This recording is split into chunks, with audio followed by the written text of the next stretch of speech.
सब लोगों को एक बार फिर से स्वागत है। आप सब लोग अपने लिए तालियां मारें। आप लोगों का फिर से आज इस भवन में लिविंग फॉर जीसस चर्च में आपका स्वागत है। मैं खुदा का दास, परमेश्वर का दास पास्टर साइमन पीटर आपके सामने हाजिर हूँ ताकि परमेश्वर के पवित्र काम को मैं फिर से आपके लिए बयान कर सकूँ, है ना। सभी लोग यही है ना? बोलिए, आज मैं कुछ ना कुछ जरूर सीख के जाऊंगा। मंजू घबरा गई कि अब मैं सीख के जाऊंगा तो अगली बार पूछेंगे, हैं? आप कर सकते हैं, है ना। सबको परमेश्वर ने बुद्धिमान बनाया है। जो पढ़े लिखे नहीं है, क्या वो बुद्धिमान नहीं होते? वो भी होते हैं, है ना। किताबें पढ़ने से किताबों का ज्ञान आ रहा है, लेकिन वैसे तो दिमाग है ही है ना। वैसे सबको परमेश्वर ने दिमाग दिया है और उसको इस्तेमाल करना हमारा खुद का कार्य है। Praise the Lord, hallelujah. थोड़ा सा मैं पिछली बारी के बारे में बताऊंगा कि पवित्र आत्मा, सामर्थ्य, प्रेम की परिपूर्णता, ये चीजें लिखी हुई हैं। अगर आप पढ़ना जानते तो आप तो एकदम से आप कुछ ना कुछ तो बता ही देते, क्योंकि मैंने अभी मिटाया नहीं था। ये जो चीजें हैं पवित्र आत्मा के द्वारा सामर्थ्य आती है, और सामर्थ्य जब आ जाती है तो हमें परमेश्वर यीशु के बीच में, हमारे बीच में प्रेम की परिपूर्णता बढ़ती जाती है ना। प्रेम की परिपूर्णता हमारे बीच में बढ़ती जाएगी, और प्रेम की परिपूर्णता बढ़ती जाएगी तो हम एक दूसरे से क्या नफरत करेंगे कि प्रेम करेंगे, है ना। चलिए एक बात बताइए, झूठ बोलना किसकी तरफ से है? मैंने एक बार वो बनाया था ना कि ये परमेश्वर की बातें हैं, ये दुष्ट की बातें हैं। तो झूठ बोलना किसकी तरफ से है? खुदा की तरफ से है? किसकी तरफ से है? शैतान की तरफ से है ना। सीमा बहन के लिए तालियां मारेंगे। क्रोध किसकी तरफ से है? हाँ, शैतान की तरफ से है। और प्रेम किसकी तरफ से है? प्रेम करना कौन सिखाता है? एक दूसरे से प्रेम करना कौन सिखाता है? परमेश्वर, जो कि प्रेम की परिपूर्णता हमारे अंदर भेजता रहता है। प्रेम की परिपूर्णता प्रभु यीशु मसीह ने, जिसने हमारे लिए जान दे दी, और हम जब पापी ही थे, हम बहुत अच्छे नहीं थे, फिर भी उसने हमारे लिए जान दी, है ना। अगर हम अच्छे होते और फिर वो हमारे लिए कुछ करता, तो ऐसा तो परमेश्वर कहता कि संसार के सभी लोग करते हैं।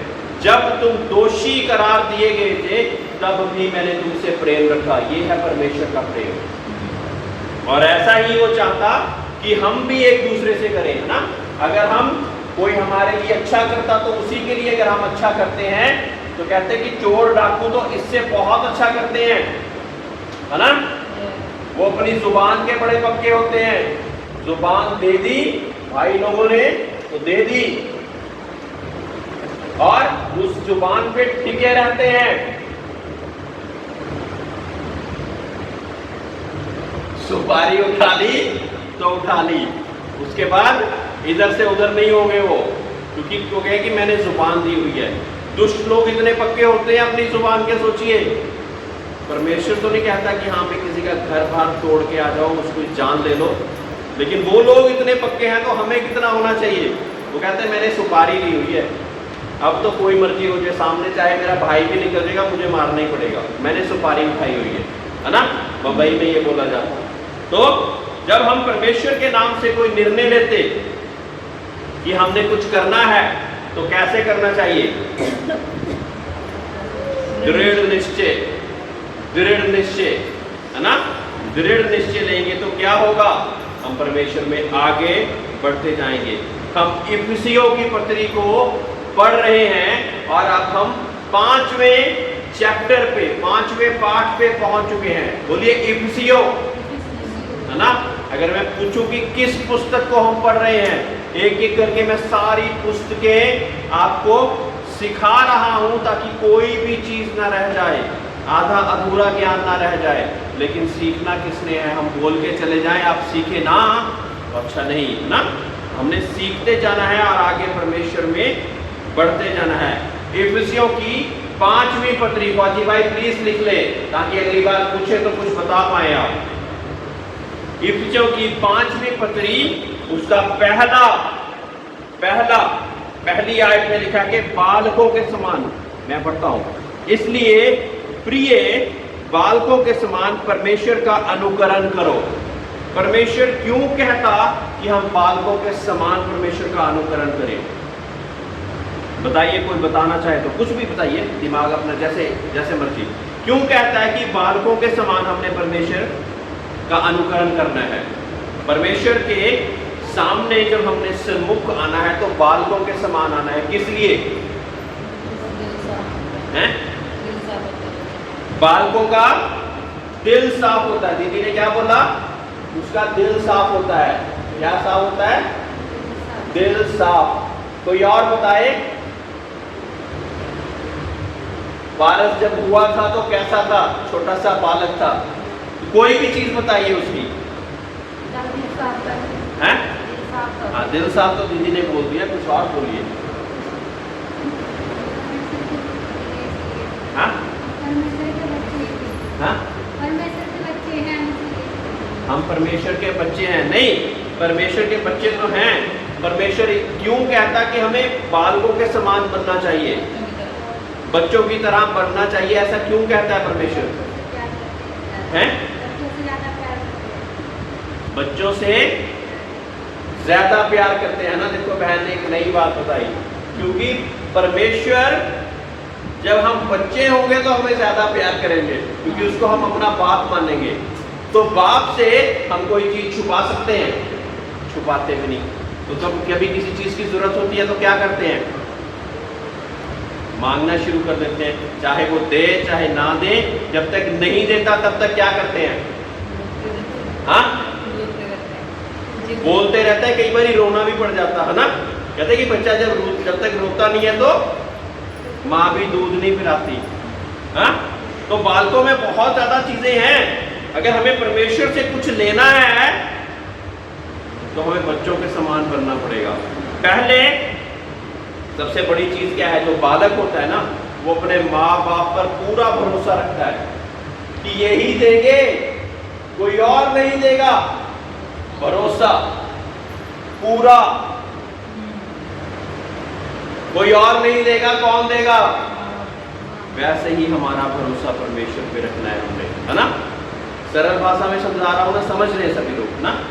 दिल साफ होता है बालकों का और वो पूरा भरोसा रखते हैं, किसी और से नहीं मांगते। वो अपनी माँ बाप से जिद कर करके उन्हीं से सारी चीजों का भरोसा रख के बैठे रहते कि मुझे जो चाहिए वो मुझे मेरी माँ से और मेरे बाप से चाहिए, किसी और से नहीं चाहिए। और कई बारी मांगते मांगते हमें चीजें नहीं मिलती तो क्या करते हैं? हम घर छोड़ के चले जाते हैं क्या? तो फिर प्रभु का घर छोड़ के क्यों जाते लोग? हाँ, तो मांगते रहना है जब तक मिल ना जाए। और अगर नहीं मिलेगा तो माँ बाप क्या बोलते हैं? बेटा ये चीज तेरे लिए अच्छी नहीं है, मैं तुझे कोई और चीज ला के दूंगा, है ना। ऐसे ही बोलते हैं ना, ऐसे ही बोलते है ना। बच्चा चाकू की अगर जिद करे तो हम चाकू तो नहीं दे देंगे ना, कहीं अपने ही ना मार ले, नहीं देंगे। तो बच्चा भरोसे से मांग तो रहा है, हम भी भरोसे से मांग तो रहे हैं, लेकिन क्या अच्छा क्या बुरा हमारे लिए कौन जानता है? वो बाप जानता है, वो पिता परमेश्वर जानता है। क्लियर है? हाँ, मंजू कौन जानता है? परमेश्वर जानता है ना। और कोई बात बताएं? बालक, मंजू के पास कितने सारे बालक हैं? बालकों में कौन सी ऐसी चीज देखी है आपने? और बताइए, है ना। मंजू को कितने सारे बालकों के साथ परमेश्वर ने आशीषित किया है। अभी डेविड के बारे में कोई बात सोच लीजिए, बताइए बालक कैसे होते हैं? हाँ, अब डेविड के चपेड़ लगा दिए, अगर रोएगा धोएगा फिर मम्मी के पास ही आएगा ना। लेकिन हम ऐसा नहीं करते। जब परमेश्वर हमारे जीवन में कोई चीज को सुधारना चाहता है और उसकी डांट फटकार लगता है तो हम दौड़ जाते हैं, परमेश्वर को कहते हैं तू हमारा बाप ही नहीं, दौड़ जाते हैं हम। सोचो बालकों में कितनी अच्छी चीजें पाई जा रही है, लेकिन बालक दौड़ जाता है क्या? वो फिर आ जाता है, रोते रोते भी आ जाता है, नहीं तू ही मेरा पिता है ना। गलती करी, डांट खाई, उसके बाद फिर बालक अपने माँ बाप के पास ही आ जाता है ना। आता है कि नहीं आता? बताइए कितने लोग? सभी लोग बोले डांट खाने के बाद भी बालक मेरे पास ही आएगा। उसी तरह बोलिए, उसी तरह जब परमेश्वर हमें डांटे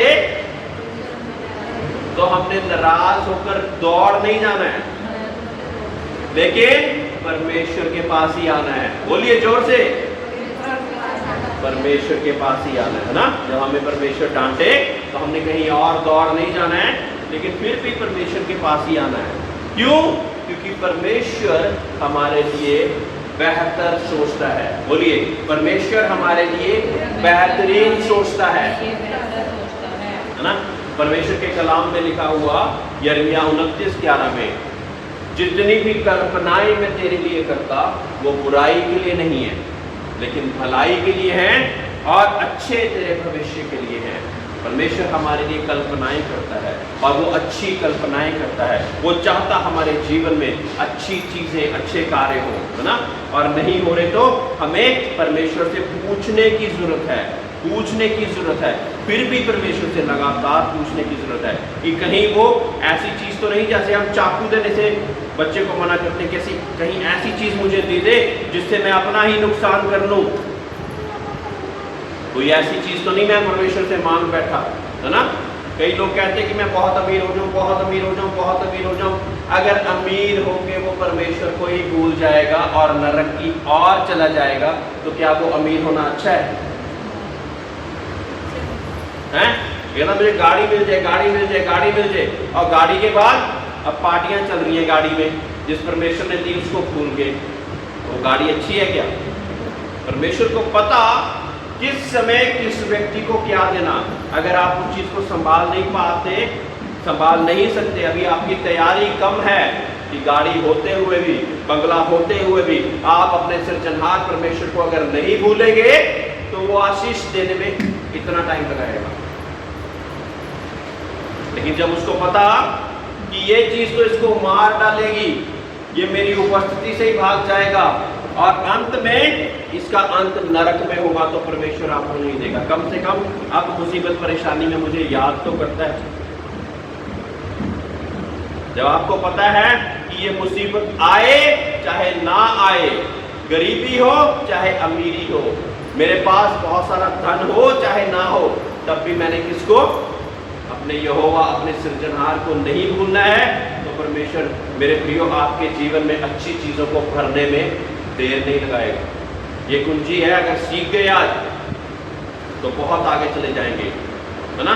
कई लोग, मैंने पिछले दिनों में बताया कि कई लोग इन चीजों को सोच के बैठेंगे, जो कुछ मेरे जीवन में होता वो परमेश्वर करता है या शैतान करता है। ये हल्का सा बता के मैं आगे बढ़ूंगा। मेरे जीवन में जो कुछ भी हो रहा, या तो परमेश्वर करता है या शैतान करता है। तो आप क्या फ्री में आए हैं? आपने तो कुछ नहीं करा। आप ये कहें कि मैं तो कुछ नहीं करता, या तो परमेश्वर करता है ना। कोई भी बात बुरी होती, परमेश्वर तूने मेरे जीवन में ये क्यों कर दिया, है ना। कुछ लोग थोड़े से धर्मी हैं, शैतान मुझे चर्च नहीं आ पाए, दुष्ट ने मुझे आने नहीं दिया। आप क्या कर रहे थे? आप क्या कर रहे थे? क्या जब उसने आने नहीं दिया तो आपने उसको पीछे हटाया? क्या आपने बोला कि नहीं? आपके पास स्वतंत्र इच्छा है। स्वतंत्र इच्छा जिसके मालिक आप हैं, वो बहुत बड़ी चीज है और उसके कारण आप बहुत कुछ कर सकते। अगर दुष्ट कुछ कहे तो आप उसको कहते तू पीछे हट जा, मुझे पता है मुझे क्या करना है। जिस परमेश्वर ने मुझे सिरजा है उसके लिए मुझे क्या करना है मैं जानता हूं, ठीक है। अब और प्रेम से, दूसरी आयत, और प्रेम में चलो जैसे मसीह ने भी तुमसे प्रेम किया और हमारे लिए अपने आप को सुखदायक सुगंध के लिए परमेश्वर के आगे भेंट करके बलिदान कर दिया। अब परमेश्वर कहता है कि जैसा परमेश्वर ने हमसे प्रेम किया वैसा ही हम भी एक दूसरे के साथ प्रेम करें। एक गली मोहल्ले में दो व्यक्ति रहते हैं और वो दो चर्च तो आते हैं अलग अलग और लेकिन परमेश्वर के भवन में तो आते हैं लेकिन आपस में बातचीत नहीं करते, तो क्या ये प्रेम है? परमेश्वर कहता कि अगर आपको जो चीजें दिखती हैं, मैं देख रहा हूं ना, एक मनुष्य को देख रहा हूं, उन चीजों से आप प्रेम नहीं कर सकते, उन व्यक्तियों से प्रेम नहीं करते, तो मुझे तो आप लोगों ने देखा नहीं कभी, मुझसे कैसे प्रेम करोगे? डर पाओगे क्या? पहले उसकी बनाई हुई चीजों से भी तो प्यार करना सीखो। उसके बनाए हुए मनुष्य को, जिसको उसने अपनी शक्ल और सूरत में सृजा है, उसको तो प्रेम करना सीखो। और आगे क्या लिखा? जैसा पवित्र लोगों के योग्य है वैसा तो व्यभिचार और किसी प्रकार के अशुद्ध काम या लोभ की चर्चा तक ना हो। अशुद्ध काम और लोभ की चर्चा नहीं करनी है। कुछ चर्चा ही इसी बातों की करते रहते हैं। जब इकट्ठे मिलते तो उनकी चर्चा का विषय क्या होता है? उसने ये कर दिया, उसने ये कर दिया, उसने ऐसा ठगी मार ली, उसने चोरी कर ली, उसने, और गालियां दे दे के बड़े जोर जोर से ठाके मार के हंस रहे होते हैं। परमेश्वर हमें ऐसा नहीं चाहता। परमेश्वर हमें ऐसा नहीं चाहता। हमारी चर्चा किस विषय में होनी चाहिए? आइए देखते हैं आगे। और ना निर्लज्जता, ना मूर्खता की बातचीत, ना ठट्ठों की, क्योंकि ये बातें शोभा नहीं देती, वरन धन्यवाद ही सुना जाए। क्या सुना जाए? बोलिए, हमारे मुख से क्या सुना जाए? धन्यवाद। मेरे प्रियो, जब हम धन्यवाद देंगे तो परमेश्वर खुश होगा, और परमेश्वर जब खुश होगा तो हमारे जीवन में और काम करते रहेगा, है ना। अब 10 कामों में से एक काम हो गया तो उस एक बात का धन्यवाद दे। जब इकट्ठे हों तो धन्यवाद दे कि परमेश्वर ने मेरे जीवन में ये करा, है ना। बाकी चीजों की चर्चा नहीं, केवल जो परमेश्वर ने हमारे जीवन में कर दिया उसका धन्यवाद दे, धन्यवाद दे। और जब धन्यवाद देंगे तो क्या होगा? परमेश्वर हमारे लिए खुश होगा और हम परमेश्वर में और आगे बढ़ते जाएंगे। क्योंकि तुम ये जानते हो कि किसी व्यभिचारी या अशुद्ध जन या लोभी मनुष्य की, जो कि मूर्ति पूजा के बराबर, मसीह और परमेश्वर के राज्य में कोई मिरास नहीं है। में मिरास नहीं है। मिरास मतलब हम उसके राज्य के अधिकारी नहीं हो सकते अगर ये सारी चीजें हम करते हैं। क्या क्या है उसमें? हाँ, व्यभिचार, अशुद्ध जन, लोभी मनुष्य, और ये सारी चीजें जो ऊपर भी लिखी है, निर्लज्जता के कार्य। हम कहें कि अब हमने मूर्तियों को पूजना बंद कर दिया है, पेड़ों को पूजना बंद कर दिया है, हम जान गए हैं कि सृष्टिकर्ता सबसे ऊपर है, हमें उसी की उपासना करनी है, सृष्टि की नहीं करनी है। सृष्टिकर्ता ने बनाई है, सृष्टि ने सृष्टिकर्ता को नहीं बनाया। जब ये बात जान जाएंगे और तब हम परमेश्वर में जब आगे बढ़ेंगे। लेकिन उसके अलावा जब ये सारी चीजें हैं, व्यभिचार, ये सारी चीजें, परमेश्वर कहता है ये भी व्यभिचार के ही, मूर्ति पूजा के ही समान है। जो भी चीज आपको परमेश्वर से अलग लेके जाती है और आप उस चीज को परमेश्वर से ज्यादा महत्व देते हैं, वो आपके लिए एक मूर्ति पूजा के समान है। समझ गए? जो भी चीज मुझे परमेश्वर की उपस्थिति से दूर लेके जाती है, चाहे मुझे बातचीत करना किसी के साथ बहुत ज़्यादा पसंद है, चाहे मुझे मोबाइल फ़ोन बहुत पसंद है, चाहे मुझे पार्टी करना बहुत ज़्यादा पसंद है, चाहे आपके जीवन में कोई भी आप जानते हैं बेहतर, कोई भी ऐसी चीज़ हो, जो चीज़ मुझे परमेश्वर की उपस्थिति से दूर लेके जाती है, उसके समय से दूर लेके जाती है, वो एक मूर्ति पूजा के समान है। आपको मूर्ति बना के उसको पूजने की जरूरत नहीं है।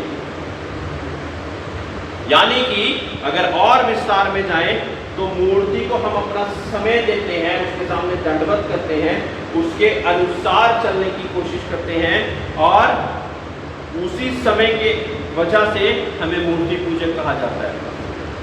अगर हम और ऐसी चीज़ें मोबाइल में, फ़ोन में बातें करने का भी लोगों को बहुत शौक है, कई लोगों को बाकी पार्टी करने का बहुत शौक है, कई लोगों को कुछ और चीज़ों का शौक होगा। जो भी चीज़ मुझे परमेश्वर की उपस्थिति से दूर लेके जाती है वो एक तरह से मूर्ति पूजा के ही समान है। Praise the Lord. और इन लोगों का परमेश्वर कहता है कि मेरे मिरास में कोई जगह नहीं है, यानी कि मेरे स्वर्ग में ऐसे लोगों की कोई भी जगह नहीं है। बोलिए, मैं स्वर्ग जाना चाहता हूँ, मैं स्वर्ग जाना चाहता हूँ, स्वर्ग जाना चाहता हूँ ना। तो फिर ये सारी चीज़ें हम एक एक करके अपने जीवन से हटाते जाएंगे। कोई तुम्हें व्यर्थ बातों से तुम्हें धोखा ना दे, क्योंकि इन ही के कामों के कारण परमेश्वर का क्रोध आज्ञा ना मानने वालों पर भड़कता है। हम अगर आज परमेश्वर के जन हैं तो हम आज्ञा मानने वाले हैं, आज्ञा ना मानने वाले नहीं हैं। आज्ञा मानने वाले हैं, आज्ञा ना मानने वाले नहीं बोलना अपने आप को, और परमेश्वर की आज्ञाओं को मानते जाना है, लगातार उसकी आज्ञाओं को मानते जाना है। क्या तुम पहले अंधकार थे परंतु अब प्रभु में ज्योति हो। पहले जब हम सारी ये चीज़ों को किया करते थे तो हम अंधकार के थे, लेकिन अब हम परमेश्वर जो कि जगत की ज्योति है उसके द्वारा छुड़ा लिए गए हैं, और हम भी क्या हैं? ज्योति। बोलो, मैं ज्योति हूँ, मैं ज्योति हूँ। जब हम ज्योति हैं तो हमें ज्योति के अनुसार ही चलना पड़ेगा। अब ज्योति का काम क्या है? जो भी काम है ना उस पर प्रकाश डालती है और सारी चीजें क्लियर नजर आती हैं। अब कोई अगर बुरा काम कर रहा होगा और उस पर अगर ज्योति चमकेगी तो क्या होगा? वो बुरा काम ही नजर आएगा। लेकिन अगर अच्छा कर रहे हैं तो जब हम पर ज्योति चमकेगी तो क्या होगा? वो अच्छाई ही नजर आएगी, है ना। तो परमेश्वर की ज्योति हम पर चमके, हम अंधकार के निष्फल कामों में सहभागी ना हो, वरन उन पर उल्लाहना दो, क्योंकि उनके गुप्त कामों की चर्चा भी लज्जा की बात है। पर जितने कामों पर उल्लाहना दिया जाता है वह सब ज्योति से प्रकट होते हैं, क्योंकि जो सब कुछ को प्रकट करता है वह ज्योति है ना। परमेश्वर यीशु मसीह को जगत की ज्योति होकर, गूगल में भी सर्च करेंगे ना कि लाइट ऑफ द वर्ल्ड कौन है, तो वहाँ पे जीसस क्राइस्ट का नाम आएगा। जगत की ज्योति यीशु मसीह, जगत की ज्योति यीशु मसीह। तो जब हम परमेश्वर यीशु मसीह से जन्म ले लेते हैं, अंगीकार कर कर बपतिस्मा लेके, पवित्र आत्मा लेकर, तो हम भी ज्योति की संतान हो जाते। तो हम भी ज्योति ही हुए ना। बोलिए, हुए कि नहीं? ऐसे होने वाले जाग और मुर्दों में से जी उठ, तो मसीह की ज्योति तुझ पर चमकेगी।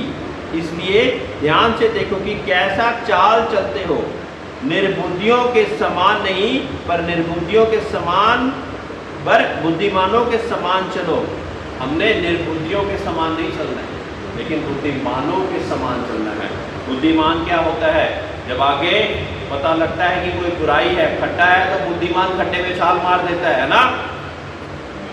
नहीं मारता है। तो जब आपको परमेश्वर के वचन बताए जा रहे कि ये करना, ये नहीं करना, तो वो खड्डा जब आपके सामने आए तो हमने क्या करना है? गिर जाना है उसमें? नहीं। बोलिए,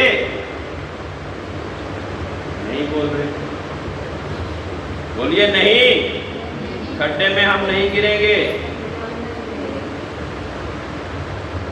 परमेश्वर की मन की बात को जानना है कि परमेश्वर को कौन सी चीज अच्छी लगती, कौन सी बुरी लगती, है ना। अगर एक नशा करने वाला इस बात को समझ जाए कि क्या ये जो मैं कार्य कर रहा हूँ वो अच्छा है कि बुरा है, परमेश्वर की नज़र में वो अच्छा है तो बुरा है। अगर उसको उसी समय पता लग जाए कि ये बुरा है तो उसने अपनी बुद्धि उसके बाद इस्तेमाल करनी है, क्योंकि परमेश्वर ने स्वतंत्र इच्छा दी है। फिर भी ये जानकर भी अगर पी ले तो क्या बुद्धिमान कहलाएगा? हाँ, निर्बुद्धि कहलाएगा, है ना। तो अवसर को परमेश्वर का वचन कहता 5:16 में, अवसर को बहुमूल्य जानो। ये समय जो चल रहा इसको हमने बहुमूल्य जाना है। अंत के दिन चल रहे हैं, देश देश पे चढ़ाई कर रहा है, प्रेम खत्म होता जा रहा है। तो हमको परमेश्वर की जब बातें बताई जाएं तो उसके अनुसार हमको चलते रहना है, उसकी नजदीकी में निरंतर निरंतर बढ़ते जाना है।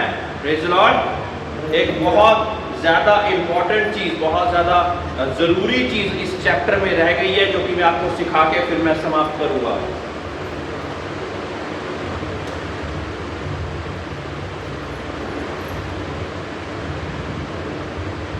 परमेश्वर ने बोला कि मसीह कलीसिया का सिर है, यानी कि मैं और आप, और उसके नीचे आता है पुरुष यानी या आदमी, और उसके नीचे आती है स्त्री।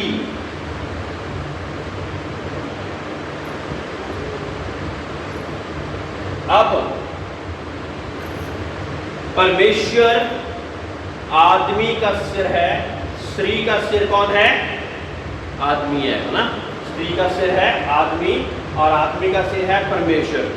आदमी ने परमेश्वर की आदर और सम्मान करना है, उसकी आज्ञाकारिता में चलना है, उसका निरादर नहीं करना है, निरंतर उसके अनुसार चलते रहना है।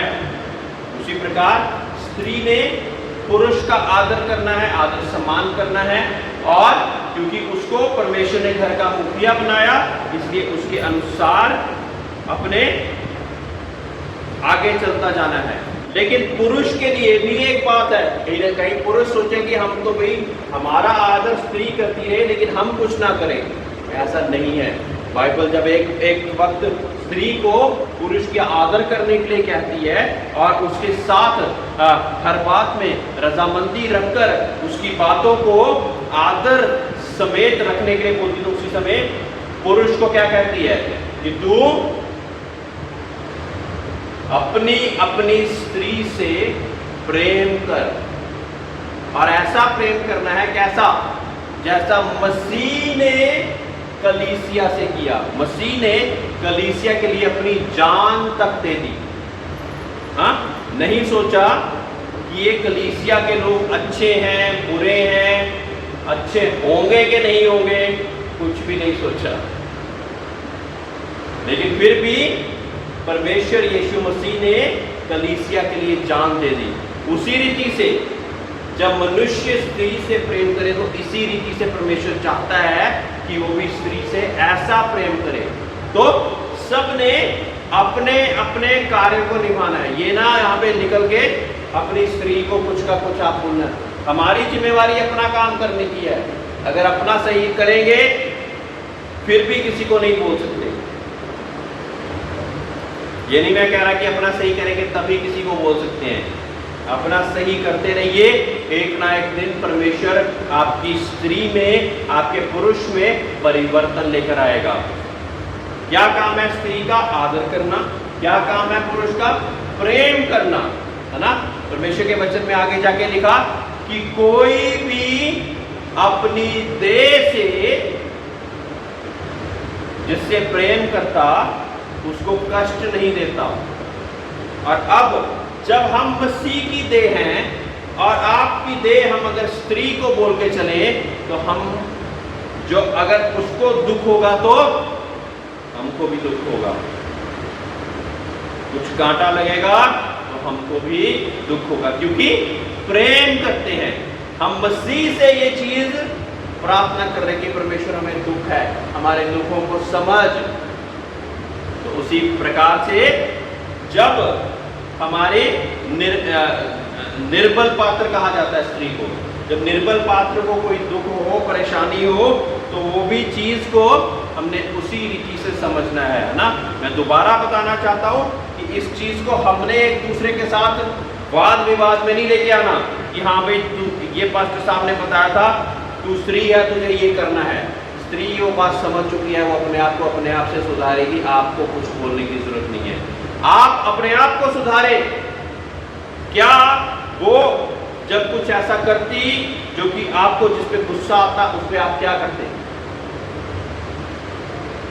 फिर सोच के चलिए कि जब हम ऐसा कुछ करते तो परमेश्वर क्या हमें साथ के साथ दंड दे देता है? अगर ऐसा करे तो हम तभी की अभी जिंदगी में ना होते, मर चुके होते। ठीक है, तो जब ये क्रम के अनुसार परमेश्वर ने बनाया है तो हम चाहते कि मसीह हमारे साथ बहुत अच्छा करे, तो हमें भी आगे जो हमें दिए गए हमारे बाल बच्चे, हमारे साथ एक स्त्री को जोड़ा, हमें भी उसके साथ कैसा करना है? अच्छा करना है ना। और स्त्री ने कुछ भी हो जाए आदमी की आदर करना है, उसने भी निरंतर आदर करते रहना है। ऐसा नहीं कि हाँ भाई ये तो अच्छा नहीं है, ये तो आदर करने के योग्य ही नहीं है, तो अपने कम्मा ये तो ऐसे ही पड़ा रहता है, ऐसे नहीं बोलना है। दोनों के लिए मुश्किल है, लेकिन करेंगे तो हमारे घर में शांति बनी रहेगी और हम परमेश्वर के जन कहलाएंगे, क्योंकि ये दोनों मिलकर कौन है? ये मसीह की ही देह है, हाँ, मसीह की ही प्रजा है, मसीह की ही कलीसिया है, मसीह की दुल्हन कहा जाता है। पुरुष को, स्त्री को भी, जो दुनिया में लोग हैं उनको मसीह की दुल्हन कहा जाता है। और कहा जाता है कि वो एक दिन आएगा और हमें अपनी दुल्हन की तरह अपने जहां पे वो है हमें भी लेकर जाएगा। Praise Lord, hallelujah, hallelujah, hallelujah. तो हमने ये बात अपनी कुंजी में बांध लीजिए कि हमने नहीं दूसरे पे इल्जाम लगाना, वो अपने आप को खुद सुधारेगा। हाँ, कोई ऐसा विषय है तो आप पास्टर साहब से डिस्कस कर सकते हो, ताकि वो एक को नहीं हो तो दोनों को समझाएगा ना कि ठीक है, आप कह रहे हो ये स्त्री अपना काम नहीं कर रही, जो उसको कहा गया ये मेरा आदर नहीं करती, तो क्या आप कर रहे हैं? क्या हम अपना फर्ज निभा रहे हैं? क्या हम अपना कार्य कर रहे हैं? इसलिए हमने एक दूसरे को नहीं बोलते जाना, एक दूसरे को हमने बढ़ाने की कोशिश करनी है ना, एक दूसरे को बढ़ाने की कोशिश करनी है। समय लगेगा, मैं कहता हूँ समय लगेगा, लेकिन एक दिन हम मसीह की देह के अनुसार, उसके अनुसार प्रेम की संपूर्णता को अपने जीवन में पाएंगे। और वाकई ही हमें देखने वाले क्या कहेंगे कि ये परमेश्वर के जन हैं, ये परमेश्वर पर भरोसा रखने वाले हैं, परमेश्वर से प्यार करने वाले लोग हैं, है ना। तभी वो जान पाएंगे, जहाँ परमेश्वर के वचनों पे चलेंगे तभी तो लोग जान पाएंगे कि ये परमेश्वर के जन हैं। अगर हमारे पास चर्च में जाकर हमने चंगाई ले ली, अच्छाई ले ली और हमारे जीवन में अगर कोई फर्क नहीं पड़ा, तो बाहर वाले लोग कैसे जानेंगे कि आप परमेश्वर के जन हैं? जान पाएंगे क्या? हाँ, खड़े हो जाइए। वो नहीं जान पाएंगे कि आप परमेश्वर के जन हैं।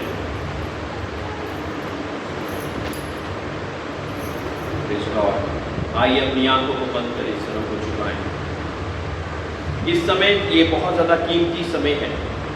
अपने आप को जांचें कि कहाँ पे कौन सी ऐसी चीज जिसको मैंने एक मूर्त बनाकर अपने जीवन में रखा हुआ, कौन सी ऐसी चीज जिसको मैं मसीह से ज्यादा, परमेश्वर से ज्यादा महत्व देता हूँ। कौन सी ऐसी चीज है? क्या मैं खुद अपना आप को ज्यादा महत्व देता हूँ? क्या फोन को ज्यादा महत्व देता हूँ? क्या पार्टी करने को ज्यादा महत्व देता हूँ? या और किसी व्यक्ति को मैं बहुत ज्यादा महत्व परमेश्वर से ज्यादा देता हूँ? मेरे प्रियो, वो आपके लिए एक मूर्ति पूजा के समान है। एक निर्णय लीजिए कि आज मैं उन चीज़ों को छोड़ने वाला हूँ और परमेश्वर को प्रथम स्थान देने वाला हूँ, ताकि इन चीज़ों के सामने जब मुझे निर्णय लेना पड़े तो मैं ये बोल सकूँ कि नहीं, परमेश्वर, पहला स्थान मुझे परमेश्वर को देना है, पहला स्थान मुझे परमेश्वर को देना है। हर एक व्यक्ति, आप जानते हैं अपनी जीवन की उन सारी चीज़ों को, मुझसे बेहतर आप जानते हैं। Thank you Lord Jesus. खुदावंद तेरी पवित्र आत्मा सबको स्मरण करवाए खुदावंद, कहाँ पे कौन सी ऐसी चीज खुदावंद जो कि खुदावंद तेरी नजदीकी से खुदावंद इनको दूर हटाती मेरे पिता परमेश्वर, हमें दूर हटाती, हमें याद दिलवा मेरे जिंदा परमेश्वर खुदावंद, ताकि खुदावंद आज एक निश्चित हम डिसीजन ले सकें कि उस चीज़ को हम छोड़कर परमेश्वर में बढ़ेंगे खुदा। Thank you Lord Jesus.